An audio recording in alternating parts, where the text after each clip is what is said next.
Aromaticity is an extremely important phenomenon in chemistry in particular and in science as a whole.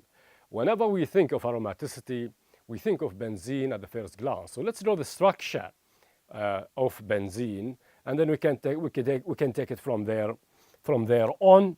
This is the lowest structure of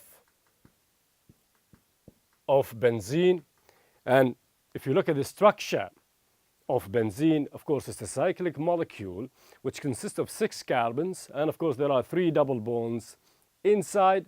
Now, this is not the only lowest structure, if you like, or the structure or Kikuly structure actually of benzene. We can draw another lowest structure, another resonance form, if you like, of benzene, where we alternate the positions of the double bonds. So now we can come up with another lowest structure, or another resonance form, if you like, for benzene. So there are 2 resonance forms. The actual structure of benzene is a resonance hybrid. It's none of them, but it's actually an average, if you like, or resonance hybrid of both of them.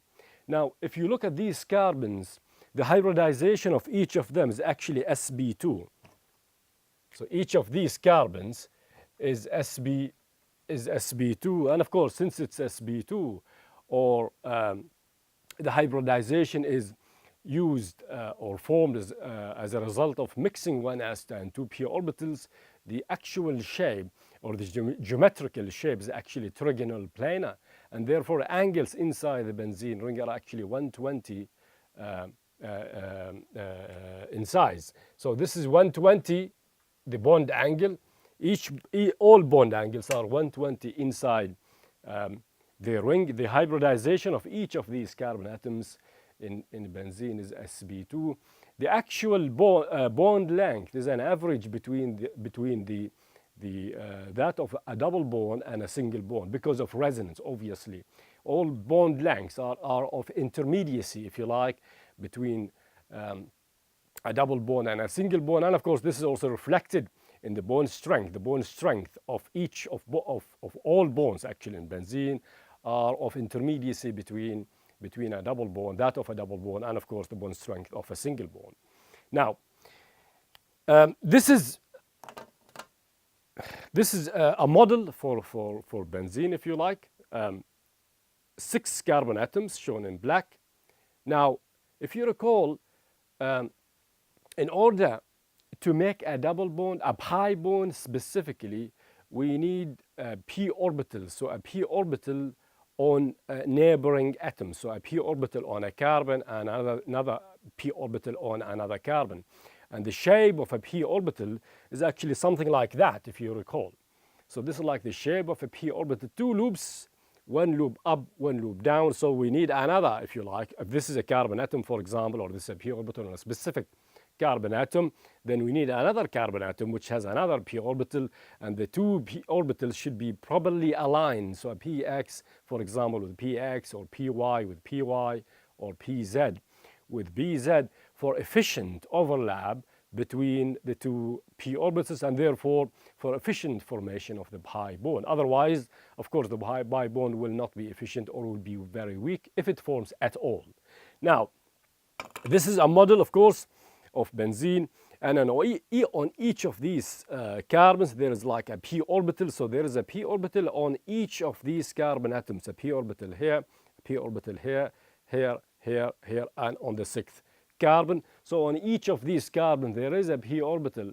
Now, if we assume this lowest structure, if you like, or if we assume this Kikuly structure, then we assume a pi bond between this carbon and that carbon, and another between that carbon and another, and a third one between that carbon and that carbon. Let's draw this in a clearer picture, if you like. So something like that.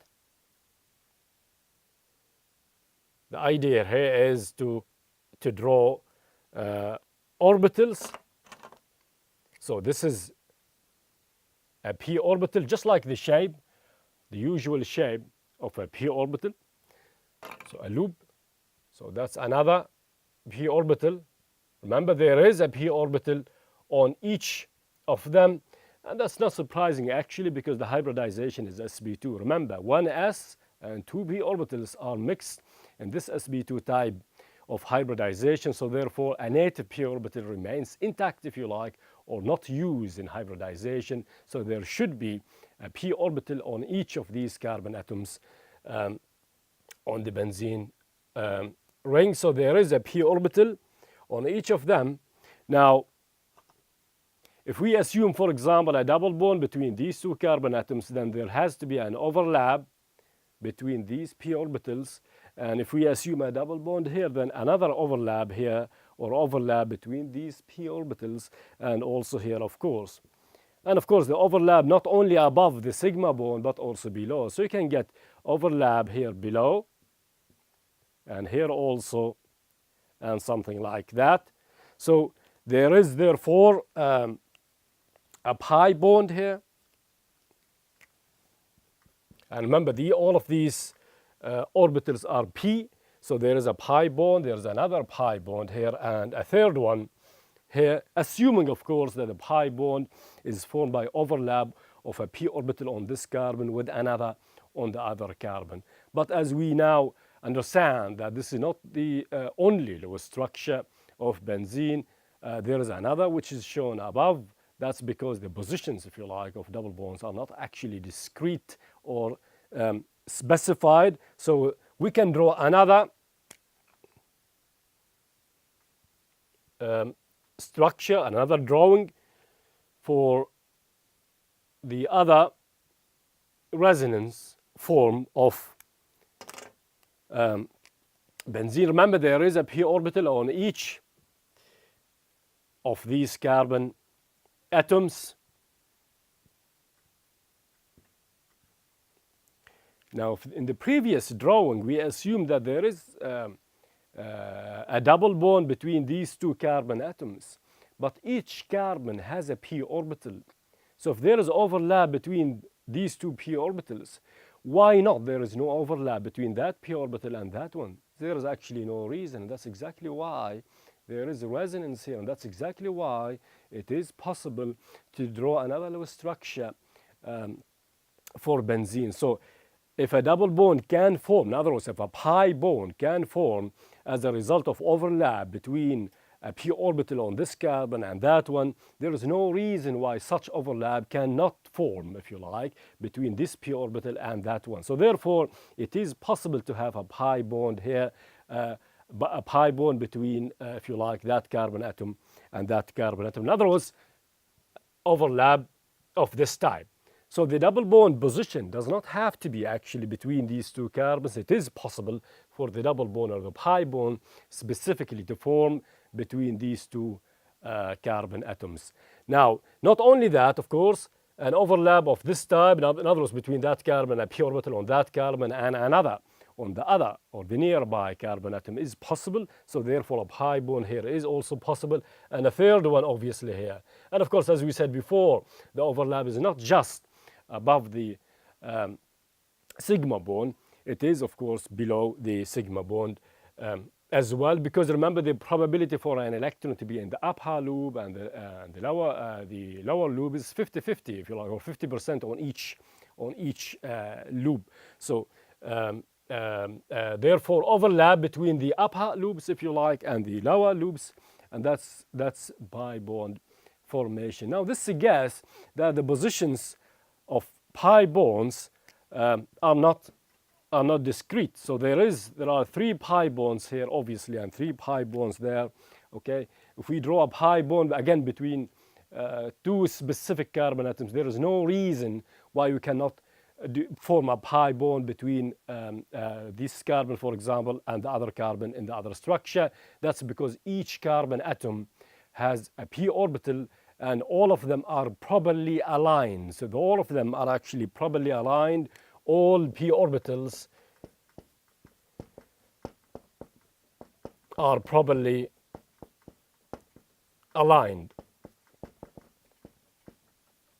And that's why efficient formation of a pi bond is possible between nearby carbons. Now, This suggests, of course, again, that these two resonance forms are possible for benzene. The actual structure is a resonance hybrid of both of them. If you look at this model again, we can see the upper loops, okay, and the lower loops. So there can be a double bond between these two carbon atoms, of course, as a result of overlap between this p orbital and that one. A double bond here and a double bond here. But also it is possible to have a double bond between these two carbon atoms, these two carbon atoms, and these two carbon atoms. Now this is called circular overlap, if you like, or circular conjugation of electrons. That's because there is a p orbital on each of these carbon atoms. So there is cyclic conjugation above the ring of the, or above the benzene ring and below it. So there is cyclic conjugation again above and below, and this is extremely important. So there is cyclic conjugation in the benzene ring. The benzene ring, therefore, is conjugated. This is also very, very important because this will lead us to the aromaticity criteria. Now, not only the benzene ring is conjugated, it is actually cyclic to start with. It is, of course, a cycle, as you could see. So that we could write that down, that the benzene ring is cyclic. So it is cyclic. It is, of course, conjugated. That's because there is a p orbital on each carbon. It is continuous. It is cyclic, continuous, of course, efficient, if you like, conjugation. The benzene ring is also planar or flat, if you like, because each carbon atom is sp2 hybridized. The geometrical shape, of course, is trigonal planar. So there is a trigonal planar geometry on each of these carbon atoms. If you look at the shape, it's actually trigonal planar. This may not be very representative, but it is, of course, trigonal planar because it's sp2. The bond angles, if you recall again, are 120 degrees. So therefore, the benzene ring is actually flat or planar. So there are three rules so far. It is cyclic, the benzene ring. It is flat or planar. It is, of course, conjugated. That's again because there's a p orbital on each of these carbon atoms. That's not the case. That's not the only three criteria for aromaticity. There is also what's called the Huckel rule. So this is rule number 4, if you like, which is 4n plus 2. This is the Huckel rule, named after the great scientist Huckel. 4n plus 2. Now 4n plus 2 is actually the number of pi electrons in any ring. Of course, n is only a mathematical integer. It has nothing to do with the pi electrons, of course. So n is only a number which can be any integer, 0, 1, 2, 3. Now, if you look at the number of pi electrons in the benzene ring, you will find out that's actually 6. So there are 6 pi electrons here in the benzene ring, 6 pi electrons, because there are 3 pi bonds. So if you like 2, 2, and 2, that is 6 pi electrons. So 6 pi electrons. Now, this Huckel rule, or this formula, is the number of pi electrons. Whatever number of pi electrons we should have, it should be in line with 4n plus 2. In other words, can we get 6 as a result of 4n plus 2? And the answer is yes, of course. That's if n equal to 1. Remember, n has nothing to do with the number of with pi electrons. It's only a mathematical integer. It could be 0, and if it is 0, of course, the number of pi electrons would be 2. If it is 1, then 4n plus 2 would be 6, so that's fine. So this is 6 pi electrons. It is 4n plus 2 according to Huckel rule. That's if n equal to 1. So therefore, there are 4 criteria, if you like, or 4 requirements for aromaticity. The molecule has to be cyclic. It has to be planar. The molecular shape should be trigonal plane, of course, on all atoms, and therefore the overall molecular shape of the molecule should be flat or planar. not only that, the fourth criterion is actually 4n plus 2, or the Huckel rule. Okay, the number of pi electrons should fit 4n plus 2. And remember, n is only an integer. It has nothing to do with the number of pi electrons. So these are the 4 criteria or requirements for aromaticity, which we applied right now on the benzene ring. So this is a great example, of course, of an aromatic compound. It's the simplest aromatic compound that we can think of. And remember, again, the 4 rules are the molecule has to be, for any molecule to be aromatic, it has to be cyclic, it has to be flat or planar, it has to be conjugated, so there has to be a p orbital on each atom on the ring. The number of pi electrons should be in line, if you like, or it should fit the 4n plus 2, which is the Huckel rule. Remember, 4n plus 2 is the number of pi electrons.